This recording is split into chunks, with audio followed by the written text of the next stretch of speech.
ना कोई बेटे हैं। हम लोग आयु में ऊंचे हैं, लेकिन ज्ञान के मार्ग में सुखदेव हैं। इनका जन्म ही शिव रूप है, ये शिव जी के अवतार हैं। अच्छा, पाराशर बोले देखता क्या है, दौड़ सुखदेव जी के चरण पकड़ ले, तेरा सारा काम हो जाएगा। राजा परीक्षित चरणों में सुखदेव के गिर करके कहते हैं कि है 7 दिनों का समय फकत, बोलो क्या क्या कर सकता हूँ। मुनिवर बोलो, ऋषिवर बोलो, इतने दिन में कर सकता हूँ।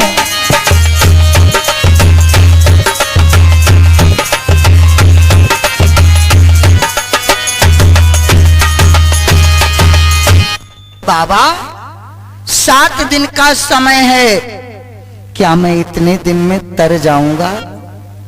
सुखदेव ने कहा राजा परीक्षित, है 7 दिनों का समय बहुत, क्षण भर न लगेगा मुक्ति में। बोलो दुर्गे मैया की। सुखदेव कहते हैं कि 7 दिन तो बहुत है रे, एक क्षण नहीं लगेगा मुक्ति में। तेरे को तो भगवान ने 7 दिन दिए हैं। राजा परीक्षित, मैं तेरे लिए तेरे पास गंगा के किनारे आया हूं। जब तक तू दिल्ली का राजा था मैं कभी नहीं गया। आज जब तू फकीर बन करके गंगा के पास आया है तो मैंने तेरे दर्शन किए। राजन, एक काम करो, तुम 7 दिन श्रीमद् भागवत की कथा सुनो, लेकिन भागवत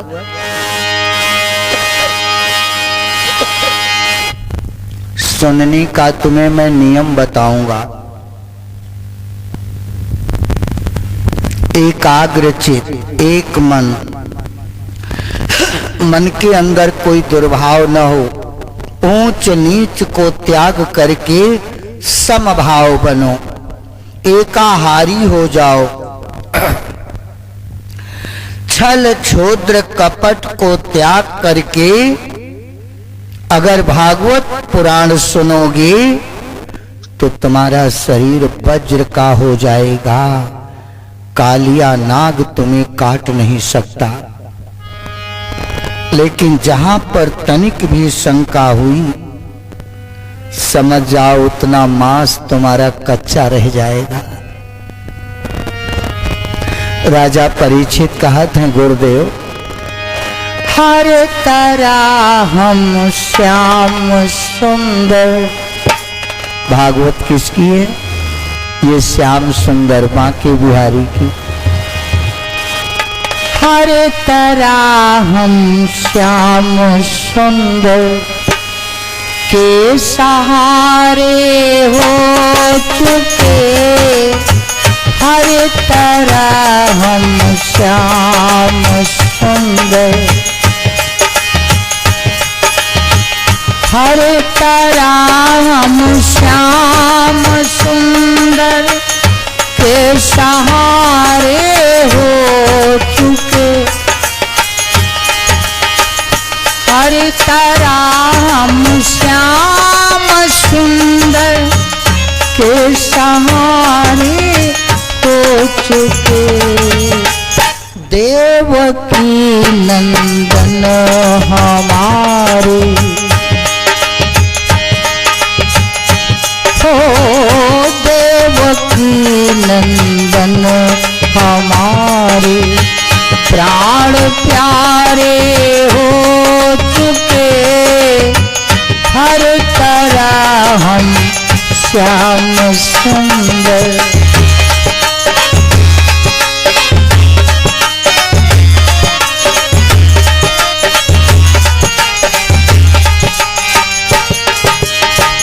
लाभ हो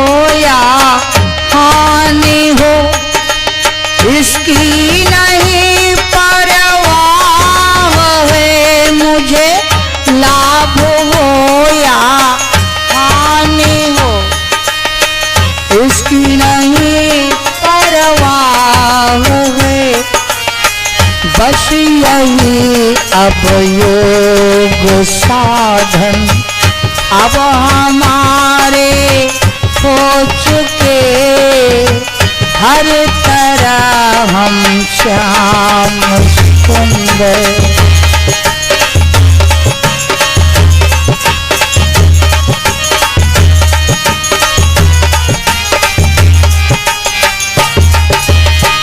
तुम सुनो या ना सुनो हम सुनाते जाएंगे, अब तुम सुनो या ना सुनो हम सुनाते जाएंगे। तुम हमारे हो न हो हम तुम्हारे हो चुके, तुम हमारे हो न हो।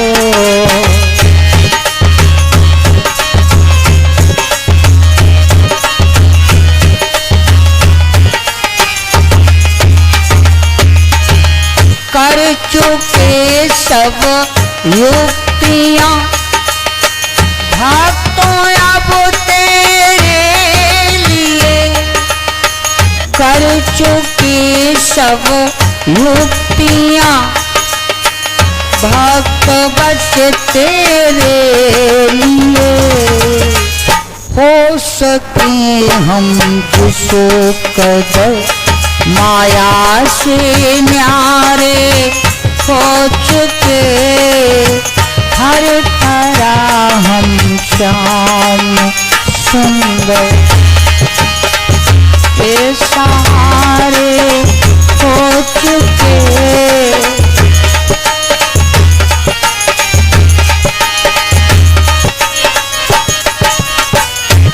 आज हर तरह से हम प्रभु के सहारे हैं।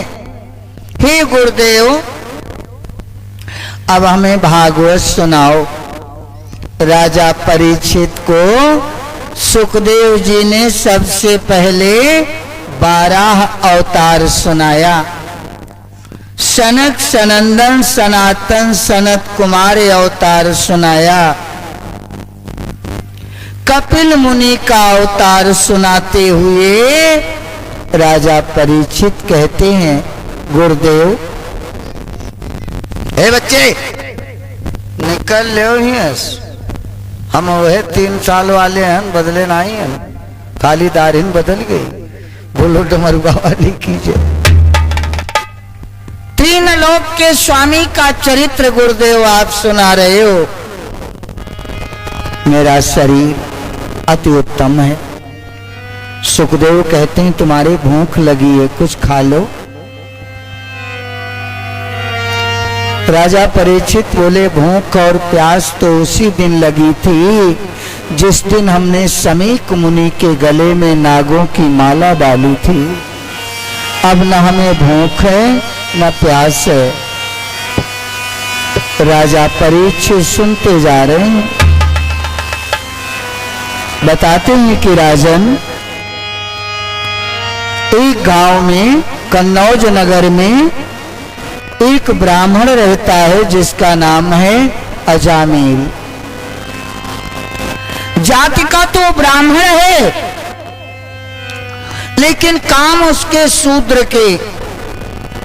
गांव से बकरियों की खाल सस्ता लेके शहर में ऊंचे दाम में वो खाल बेचता था। अजा माने बकरी, मील माने खाल। और द्वारे अगर कोई भिखारी आ जाए तो कर झोरा डंडा उछीन लेते रहे। बोलो डमरुआ वाली कीजिए। सब भिखारी साधु जानत रहे कि भैया अजामिल के मोहल्लम न जाओ। कोई कोई बावन का तो काम पर लगाए दे कि चल खेत में काम कर। अब के मोहल्ला में कोई बाबा नहीं जाते। एक दिन अजामिल खाल बेचे शहर में चला गया और उसी गांव में नारद जी आ गए। बोले नारायण नारायण।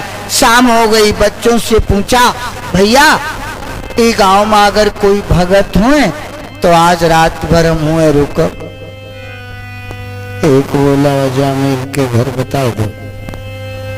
लोग ठिठोली किया, बोले अजामिल भगत है बाबा हुए, तुम जाओ रुको, बहुत माल खवाओ, रसगुल्ला तो पहले नंबर में तुम्हें मिली। बाबा सोचे बहुत दिन से खाए नहीं, चला चले।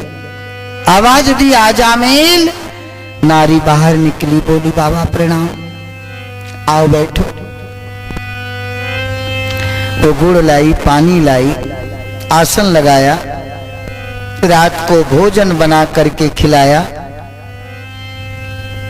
नारद कहते हैं बेटी तुम्हारे धन्य पति हैं जो संतों की सेवा की शिक्षा तुम्हें दिया। नारी बोली उनका नाम है न लो बाबा, आज होते तो तुम्हारा तंबूरा फूटे मिले, आज वह है नहीं यहाँ। हमारे पति तो राम नाम से बैर करते हैं, महात्माओं से भिखारियों को भगा देते हैं, आज वो बाहर चले गए और मुझे चिंता है बाबा कि ये मरने के बाद तरेंगे कि नहीं तरेंगे,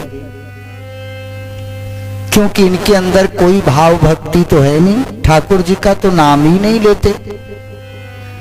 नारद ने कहा बेटी मैंने तेरा अन्न खाया है, मैं तुझे ज्ञान देती हूं कि अब जब तेरे कोई बेटा हो, कितने हैं? 3 हैं, अब अगर हो तो उस बेटे का नाम रखना नारायण, बस सारा काम हो जाएगा। नारद जी चले गए। 10वें मास उसने एक पुत्र का जन्म दिया। राज का नाम चाहे कोई हो, लेकिन मां ने कहा कि मैं इसका नाम नारायण रखूंगी। नारायण रख दिया। अब वो धंधा करके अजामिल जब आवत हो तो आवाज देते नारायण पानी ले आओ, नारायण मीठा ले आओ। दिन भरे में 20 बार, जितना वो पाप करे तो तने नाम ले ले, सब पाप कट जाए। आखिरी समय जब जमदूत आए, अजामिल की गर्दन में बैठ गए, श्वास की नलिका अवरुद्ध हो गई, घड़घड़ाहट। मरने वाले को ही यमदूत दिखाई देते हैं। मरते समय अजामिल आवाज देता है ओ नारायण, ओ नारायण, इस दीनहीन की खबर करो, यह काल दूत दुख देते हैं, इन सबको पकड़ के अलग करो।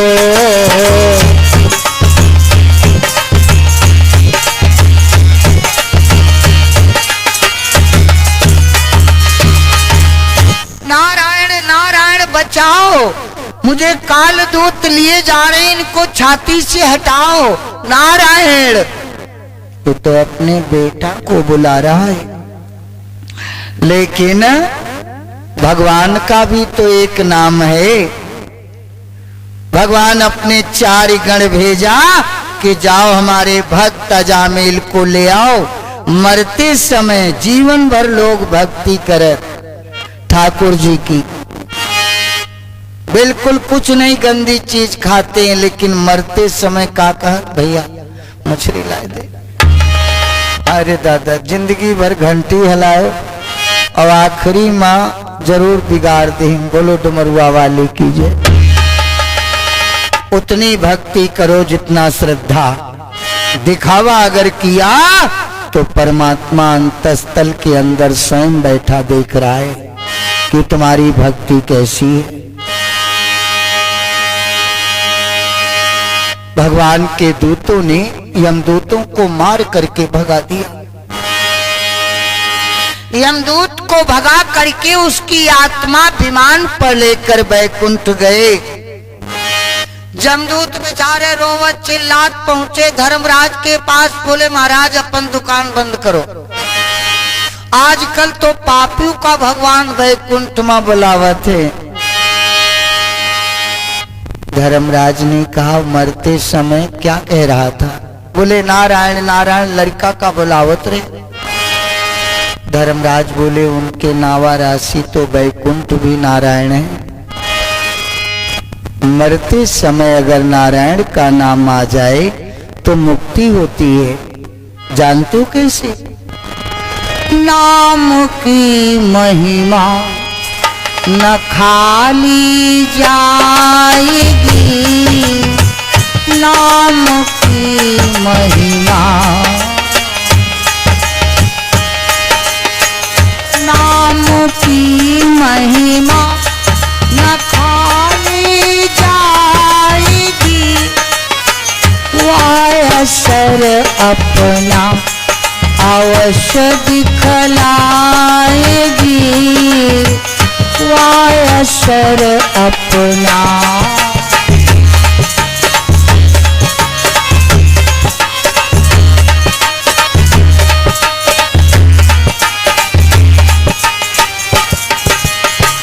खाइए औषधि किसी भी रोग की, खाइए औषधि किसी भी रोग की, वह असर अपना अवश्य दिखलाएगी,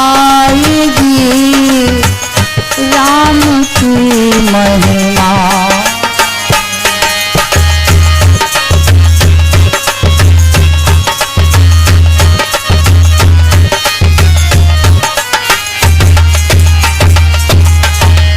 आग छू लो जान कर या भूल कर,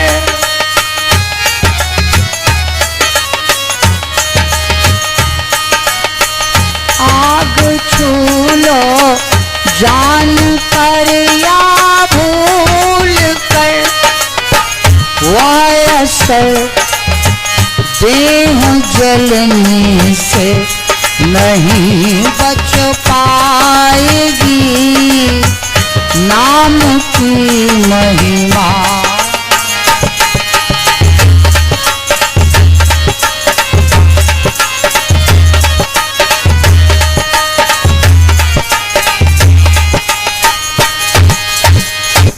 अजामिल को तार दिया केशव ने। प्रिय भक्तों, भगवान केवल मनुष्य को नहीं जानवर की भी रक्षा करता है। एक हाथी और उसकी हथनी, 2 बच्चे, जेठ का महीना गर्मी में एक तालाब में जंगल में पानी पीने पहुंचे। सरोवर पर एक गजेंद्र बलि पानी पीने आ गया कहीं, पानी पीकर हथनी समेत करने लग गया विहार वहीं।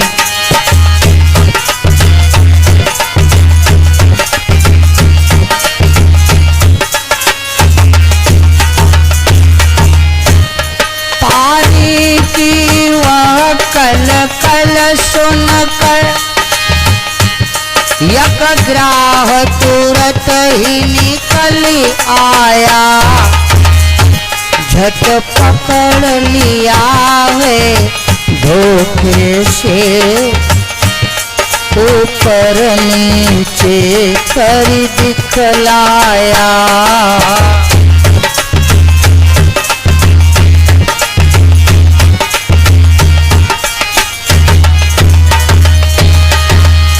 हाथी पानी पिया, हथनी के साथ पानी मां किलोल करे थे। एक ग्राह निकला, हाथी के आगे वाले पांव को पकड़ लिया, लेकिन हाथी इतना बलवान,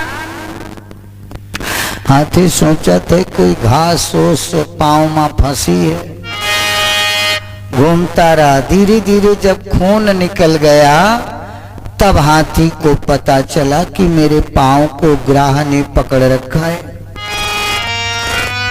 हथनी और बच्चे हाथी को बाहर खींचते हैं, वो पृथ्वी का ताकतवर था, ये धरती का जोरावर था। अपनी अपनी जगहों पर दोनों का जोड़ बराबर था। वो नीचे को खींचने लगा, वो बाहर को झटकाने लगे। अपने अपने बल के मद में अपना वो जोर दिखाने लगे। 2 महीना बीत गया। हथनी बच्चों को लेकर जा रही है। हाथी बोला, कहाँ जा रही हो? हथनी बोली, तुम मर रहे हो तो क्या मैं भी साथ में मरूं? मैं जानती हूं तुम नहीं बचोगे। चली गई। हाथी को बड़ा दुख हुआ कि जिसको इतने लालन पालन के साथ मैंने ऊंचे नीचे पर्वतों कंदराओं में घास खिलाई और ये आज जा रही है। हाथी ने किसी को नहीं बुलाया। तिल भर रह गई सूंड ऊपर, बचने की आशा न रही। हो गई देह सब चूर चूर, थमने वाली श्वासा न रही। हाथी जान गए कि अब हम नहीं बचेंगे। तब हाथी फूल लेकर अपने सूंड में आवाज दिया, रा। मनमा सोचे थे राम कहे थे, हम मान आई कहे, केवल रा कहूंगा, रा। और जब उड़ जाए तो माँ हो जाए, काम खत्म। जत्ती सांस है तब तक मैं रा कहूंगा। हाथी ने रा किया। भगवान विष्णु बोले, गरुड़ चल जल्दी, मेरा हाथी भक्त बुला रहा है। गरुड़ सोचा थे हमरे बिना भगवानों काम नहीं चले। हम न हुई तो इतनी जल्दी इनका कौन पहुंचाई। भगवान सोचत हाथी बाद में बचाई, पहले ही का बचाई। ये तो घमंड में दब गए। भगवान अपनी दाहिनी उंगली गरुड़ की पीठ पर रखा, बोले उड़ो। गरुड़ बोले, महाराज पूरा बैठ जाओ। बोले ना ना, आज तक हमारी उंगली उड़ाओ। गरुड़ सकल बल दिया लगाई, अंगुली मान नहीं सके उड़ाई।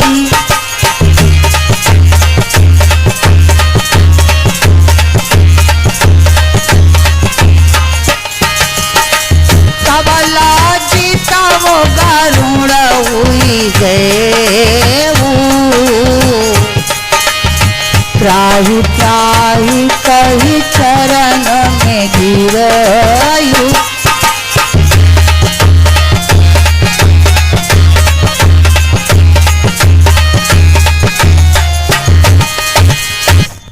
भगवान ने देखा कि गरुड़ एक उंगली नहीं उठा पा रहे हैं।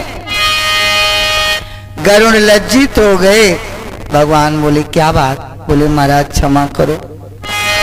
भगवान कहा था, गरुड़ तय सोचा थे कि हमका तय पीठी पर लेके उड़ा तो हम तुमका खुद अपने पाँव में बांध के उड़ी थे।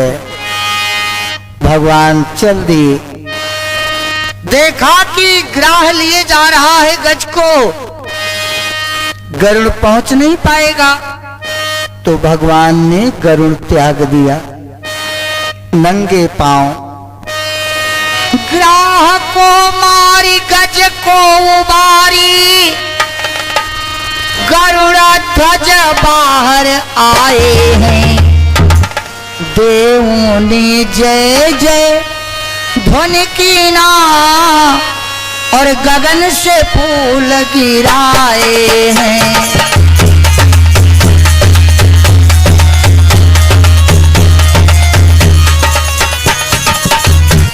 देवों में जय जय,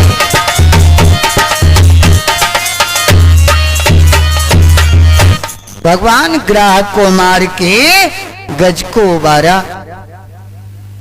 हाथी भगवान के चरणों में जब लौटा तो उसका शरीर देवता जैसा स्वर्ग चला गया। ग्राह भी चला गया स्वर्ग। कहने का तात्पर्य कि भगवान केवल मनुष्य को नहीं, जानवर को भी देखता है। आज भी कलयुग में भगवान आते हैं। एक बार सिख धर्म के गुरु नानक जी गंगा के किनारे रोटियां बनाई, कटोरे में घी रखा, कमंडल में पानी लेने गए, एक कुत्ता मुंह में रोटी दाबा लेके चल दिया। गुरु नानक जी घी का कटोरा लेके पीछे दौड़ते हैं। रुक जाओ महाराज, आज बिना घी लगाए तुम रोटी खाई हो, रुक जाओ। पीछे पीछे दौड़ते हैं। कुत्ते का रूप त्याग कर नारायण कहते हैं, क्यों रे नानका, तूने मुझे कुत्ते के रूप में पहचान लिया।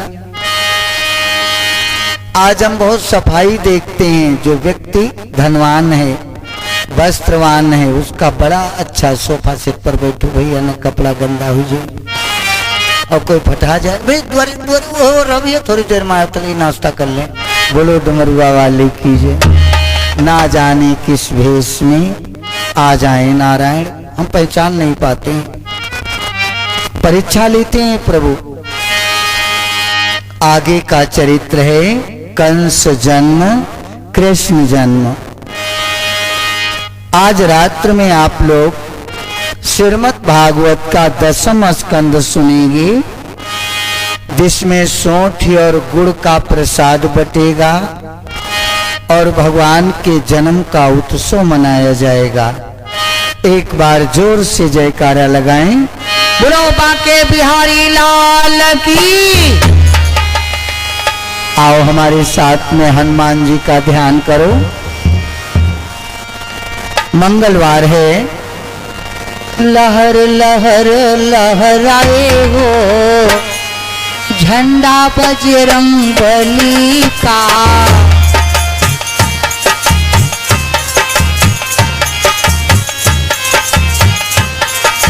बजरंग बली का, हनुमत बली का।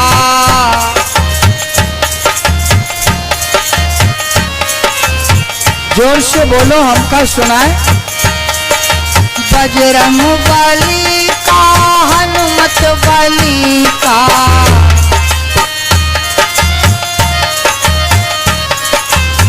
लहर लहर लहराए वो झंडा बजरंग बली का।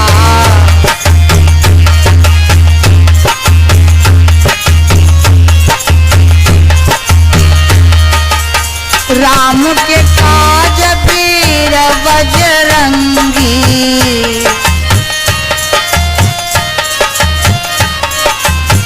सागर कूद गयो रणरंगी।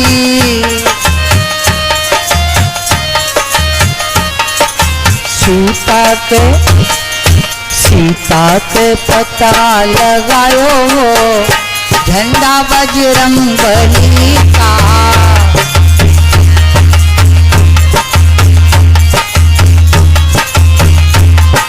लहर लहर लहराए हो झंडा बजरंग बली का।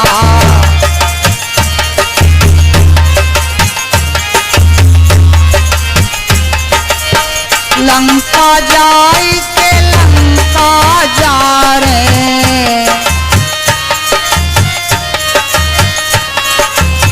लंका पति के सुत को मारे।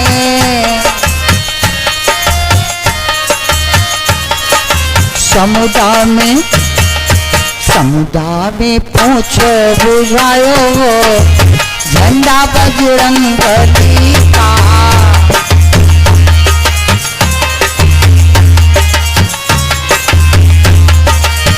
लहर लहर लहराए हो झंडा बजरंग बली का।